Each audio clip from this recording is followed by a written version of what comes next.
Here's knitting 101. Literally all you need is a set of knitting needles and some yarn. Now this is just leftover yarn from a previous project that I'm using, that's why it doesn't have a label. You do want to make sure that whatever knitting needles you buy goes with the size of the yarn. So this is a bulky weight yarn, and on the label it'll tell you what size needles would go with it. So I have US 11 8mm knitting needles, which is bigger than this recommends, but I tend to knit really tight, so I go up a size in needles. What we're going to start with is just a simple wrap cast on. It's the first cast on I ever learned how to do. With the tail, you wrap it around your thumb, slip your needle through the loop, pull your thumb out. Slip it around your thumb, through onto the needle, thumb out. There you go. That's the wrap cast on. So we'll put on 10 stitches.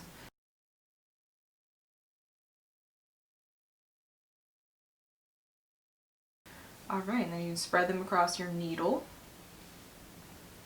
So when knitting, there's two main different styles of how to hold the yarn. There's what's called English and what's called continental, and it's literally just which hand do you hold the yarn in. So in English you hold the yarn in your right hand and you kind of flick it over, but continental you use your left hand and it's just a little wrap. It's a little bit different. Continental tends to be a faster way of knitting, but they both come out with the same end result. I'm a continental knitter, it's just the way that I was taught. It's the way my mother was taught. So that means I will be teaching you that way. So you hold your work, the needle that you will be knitting from, in your left hand. You will take the empty needle, which you will be knitting onto, in your right hand. So to do the basic knit stitch, you come in from the front, through the back, and up. Then you take the tail of the yarn, you wrap it around, and then you pull through.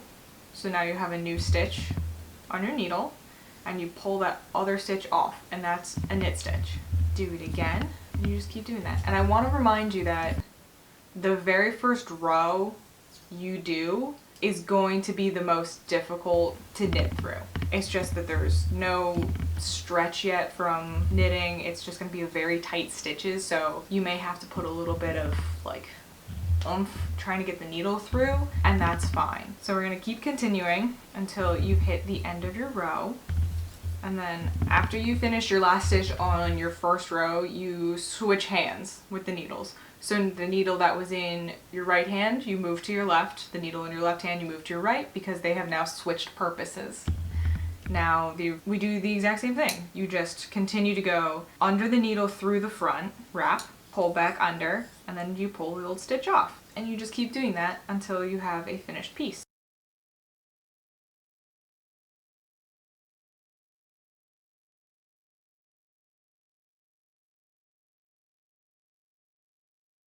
When you knit on both sides, that's called the garter stitch. It looks different than other stitches. If you were to knit on one side and purl, which is the next stitch we should learn, it's going to look different.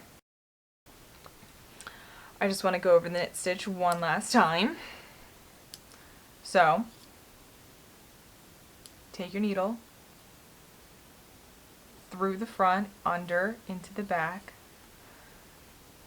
Take your tail, wrap it around, pull under and through, and then pull it off. Through the front loop, around, under, off.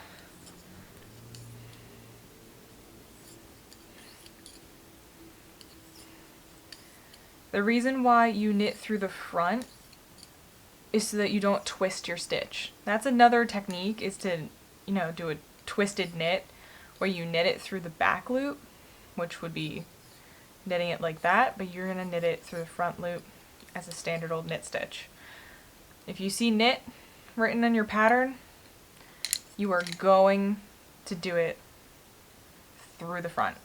It will tell you knit through back loop if it's something different, but the standard knit stitch is through the front. Go in the front, around the back, slip it off the needle. And as you practice and get better at it, you will be able to go faster and faster. It just takes practice. I'm still not perfect, and I've been doing this for 20 years. I'll show you what it looks like when it's time to cast off. I'm going to show you the basic cast off. It's the first one I learned. It's one of my favorite ones to use just because it's very simple and it does have a really nice finished edge to it. My one tip is to not do it tight. You don't want it to be so tight that it makes the shape of your work different. So you're going to knit 2, and then take your first stitch, cross it over your second stitch, and off. Let me do that again. So you knit 1 more, so you will have 2 on your on your next needle. You're going to take the previous stitch and pull it over top of that second stitch to only leave 1 stitch left on the needle.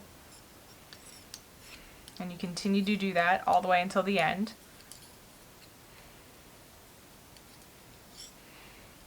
I like to, as you can see, use that other needle to help pick up that stitch and pull it over. That is just what I found to be the easiest. But you can also take it with your hands and just pick up that 1 stitch and pull it over. That's what I did when I was younger, when I had smaller, delicate fingers. But now for me, I just have such a feel through the needles that I can pull it off like this. Now please do not do this very tight.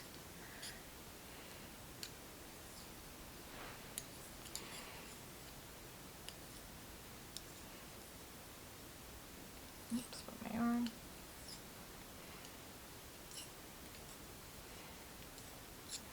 All right.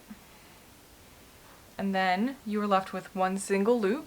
You are fully cast off. It's got a nice edge to it. All you do next is you would take your yarn, loop it through that, pull it closed, and there's your finished piece. Simple, but it's the building blocks for what you can do next.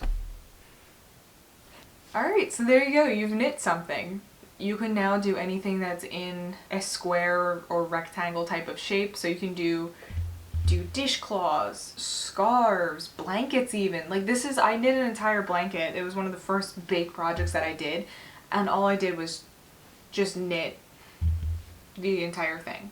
Just did the knit stitch the whole thing because it was just something to accomplish. The first few projects I ever made were, I made a bunch of scarves and I made baby blankets. Are easy as well because they're, you know, smaller scale. A lot less time, a lot less fatigue. Congratulations, you can now knit. See how fun it is? I'm thrilled for you. I hope you come back to learn another skill. Have a great day.